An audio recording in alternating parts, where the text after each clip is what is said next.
හැමෝම සතුටු කරන්න කවදාවත් බෑ. ඒ කරන්න උත්සාහ කරන්න අපේ.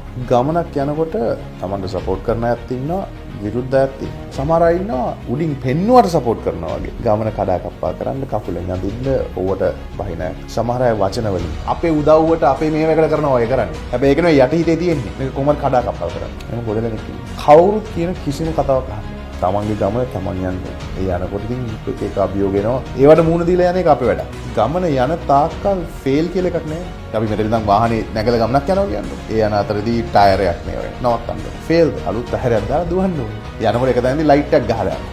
අලුත් ලයිට් එකක් දාගන්න ඕනේ. එක දැනදී පෙට්‍රල් ඉවර වෙනවා. තල්ලු කරගෙන යන්න ඕනේ. නමුත් කොතනදී හරි මේක කරන්න බෑ මේ වාහනේත් එක්ක මම ওই ගමන පැත්තක දානවා කිව්වොත් එදාට ෆේල්. එතකන් ෆේල් නේ. එක එක පාඩම් එක එක අභියෝග ඒව විතර. ගමනේ කවදාවත් ගමන නවත්තන්න එපා කවුරු මොනවා කිව්වොත්. මොකද ඔය කියන කට්ටියම තමන් මැච් එකක් ගැහුවට පස්සේ පිටිපස්සෙන් පාට ආදරේට නෙවෙයි මට ආදරේට නෙවෙයි අපෙන් ගන්න පුළුවන් ප්‍රයෝජනය ගන්න හරි පිටිපස්සෙන්.